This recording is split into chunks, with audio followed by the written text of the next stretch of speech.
Our speaker tonight is the Azerbaijani Consul General Nasimi Aghayev. He just arrived in Los Angeles in April of this year. He previously served in Azerbaijan's embassies in Washington, Germany and Austria.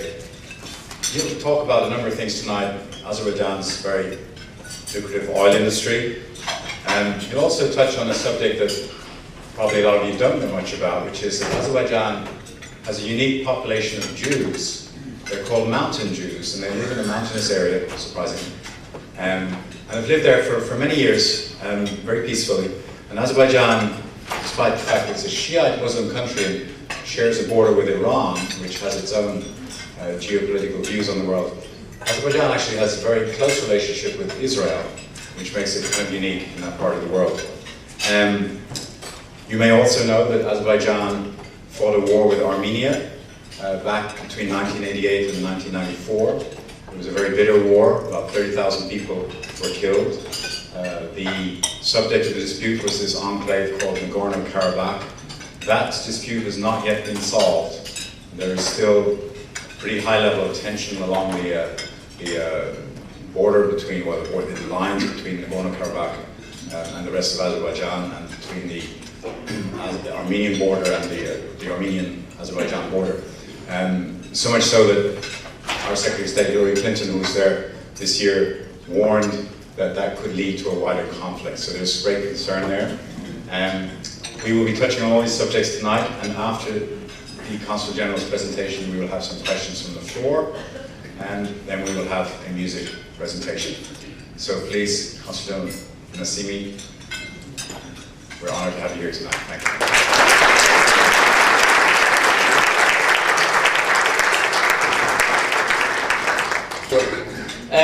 It's such a great pleasure, really, to be here, to be able to speak before such a distinguished audience. And I'm thankful to all of you for coming and sharing this event with us, for being here. I would like to thank cordially the Los Angeles World Affairs Council.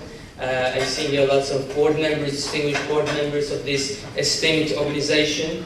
And specifically, I would like to thank the president of the council, Mr. Terry McCarthy, for his courageous and I would say principled leadership that makes sure that this wonderful organization remain even more strongly an objective and non-partisan platform for the free exchange of opinions on a wide variety of regional and global issues. As the title of our presentation suggests, the Azerbaijan crossroads of the Caucasus. But if you look at the wider geographic picture, Azerbaijan can also be considered the crossroads of Eurasia, because the country is located right at the intersection between Europe and Asia, west and east. This unique geographic location has determined Azerbaijan's historic development, as well as has had serious impact on the development of our language, culture, and even music, some of which you will hear after this presentation. Azerbaijan has always been the meeting place of various civilizations, nations, cultures, and it has lived through various religions, from fire worshipping, Zoroastrianism, through Christianity to Islam. Actually, the state called Caucasian Albania, which was established on the territory of Azerbaijan, was one of the earliest states of states at accepting Christianity as a state religion. It happened in 313 AD, actually. The following history of Azerbaijan was quite tumultuous, and due to time shortage, I will not elaborate on that. Fast forward to the 19th century. In the beginning of the 19th century, as a result of some dramatic wars between Persia and Russia, the territory of Azerbaijan was divided into two parts. Southern part became part of Iran, Persia back then, and northern part, north of the river Aras, became part of the Russian Empire. So for the next over 100 years, Azerbaijan was part of the Russian Empire. During the 19th century, the interest in the Azerbaijan's energy industry grew, and Baku quickly became one of the centers of global oil production already at the end of 19th century and beginning of 20th century. Actually, during this time, Baku was providing around 50% of the global oil production. This period is characterized as the first oil boom in Azerbaijan. Various European oil companies such as Noble Brothers and Rothschilds made vast fortunes with Azerbaijani oil. The period saw also a very significant cultural boom in Azerbaijan. The first opera in the Muslim world actually was composed and staged in Baku in 1908 by Azerbaijani composer Uzeyir Hacıbeyli, who also composed later, 5 years later, the first operetta of the Muslim world, the 100th anniversary of which we will celebrate next year. After the demise of the Russian Empire, the people of Azerbaijan finally got their chance to achieve their freedom and establish their independent state. As a result, in May 1918, the Azerbaijani Democratic Republic was established. It was a remarkable republic. It had remarkable achievements. For example, the Azerbaijani Democratic Republic was the first country in the entire Muslim world to grant right to vote to women, even not only in the Muslim world, well before many advanced Western countries, even 1 year before the United States did it in 1920. So it was also the first parliamentary democracy, secular democracy in the Muslim world. The parliament that was, this republic's parliament was multi-ethnic and multi-party. Even they managed to appoint a Jewish minister to a position in the cabinet of this republic. Now imagine, 100 years ago, a majority Muslim country has a republic, and in the cabinet of which you've got a Jewish minister. He was Yevgeny Gindes, health minister in that republic. Regrettably, that remarkable republic was short-lived, and in April 1920, after the Bolsheviks got strong in Russia, they advanced to the south and invaded Azerbaijan, putting an end to their hard-won independence. The following 71 years, Azerbaijan was part of the Soviet Union as a Union Republic. The experiences as a Union Republic were versatile. On the one hand, the level of education rose, the country got urbanized and industrialized. On the other hand, Azerbaijan's natural resources were hugely exploited, and national identity and culture were suppressed. Azerbaijan, by the way, was one of the few countries in the entire Soviet Union which were self-sufficient and which were giving actually more to the central budget than they were receiving.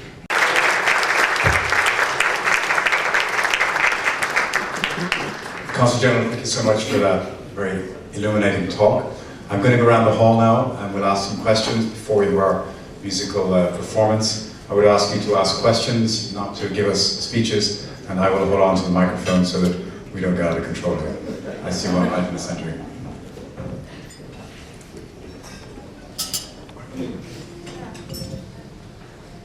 As a recent visitor to Azerbaijan, I enjoy sitting in Istanbul across from the Bosphorus and seeing every hour a tanker of Azerbaijan coming from Georgia and crossing into the Sea of Marmara and bringing oil for the rest of the world. So thank you very much. Thank you. Thank you. Thanks for being here. Consul General, just two quick questions. Taking into consideration that Azerbaijan located in such a strategic region which borders Russia and Iran, how would you evaluate Azerbaijan's relationship with Moscow and Washington, and how also Azerbaijan manages to balance the Russia and Western region geostrategic interest? Thank you. Right. You know, Azerbaijan is the only country in the world that borders both Russia and Iran. So I don't know whether that's a blessing or curse, but that's the situation we have. Of course, the geographic location defines what we are, but also the challenges we face. But Azerbaijan tries to build good neighborly relations with all countries in the region, both including with our biggest neighbors to the south and to the north. We had our ups and downs in our relationships with both countries. Specifically, when it comes to the fact that some circles in both capitals sometimes think that, or sometimes cannot reconcile themselves with the fact that Azerbaijan now is an independent nation, is not part of any empire, and Azerbaijan is entitled to pursue the policy that best matches the interests of its people. So as long as it's not understood, then we may have certain problems. But other than that, we are telling our neighbors that we are committed to a good neighbor relationship. But nobody should think that they can impose their will on us and tell us whom to be friends with and whom not to be friends with. So in that regard, I think Azerbaijan has been successful. We are there, and also the strongest, with the strongest economy in the region, also with the strongest, I think, political positions in the region. Sir, Consul General, could you tell us what it is in the Azerbaijani nature and makeup that has allowed it to have such religious tolerance as opposed to what we find in other Muslim countries? Thank you. That's a very good question. First of all, I think that's a matter of history, that it has developed historically, that Azerbaijan, as I mentioned, has been the meeting place of various civilizations, various religions. So they try to get along with each other in order to live the same place, and it has developed certain culture in this country. But also, the very important role of the government should not be forgotten here. So the government of Azerbaijan, since 20 years, since the independence, has always fostered this tolerance, both ethnic and religious, in the country. By the way, very interesting fact, despite the fact that we had a war with Armenia, the territories were occupied, but even wars, 1 million people were expelled. There are 30,000 Armenians still living in Azerbaijan, in Baku, and other major towns and cities. They continue to live peacefully in Azerbaijan and have not left the country after the war. So it also testifies to the fact that Azerbaijan has been able to create these conditions for peaceful coexistence of different ethnicities and religions. Yeah. First of all, I'd like to thank you for such interesting speech, and I have a question. How do you impact the Turkish-Armenian reconciliation on the resolution of Nagorno-Karabakh conflict?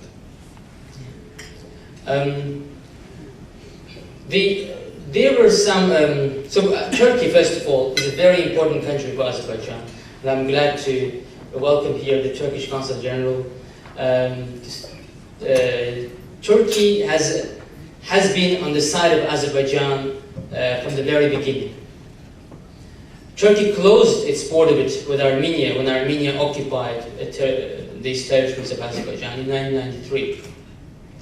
And in the following years, we have developed a very strong cooperation with Turkey in many fields.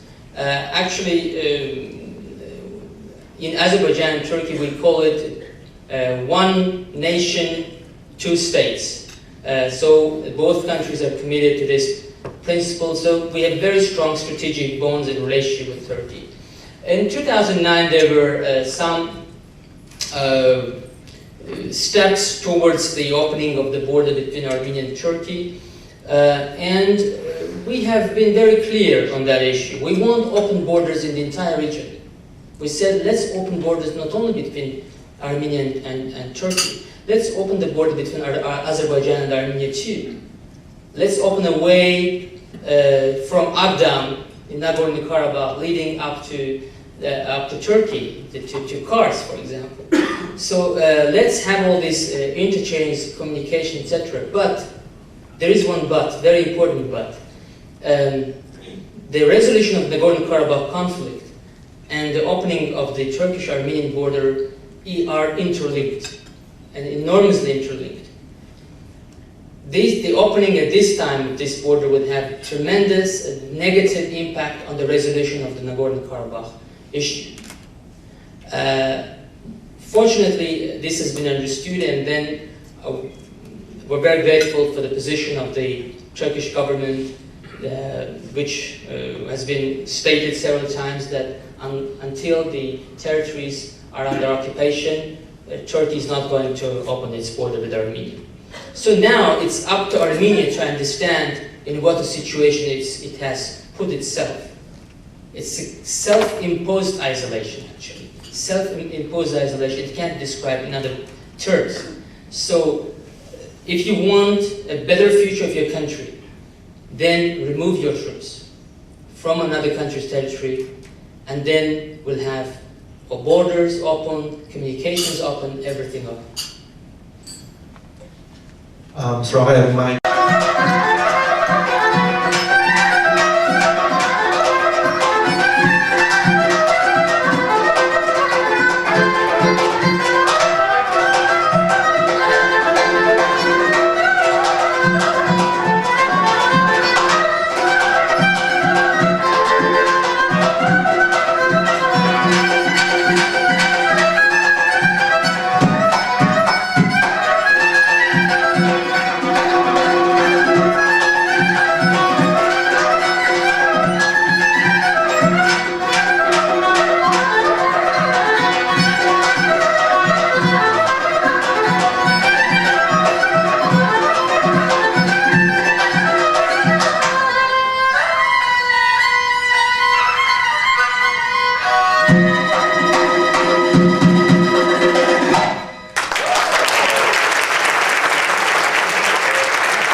the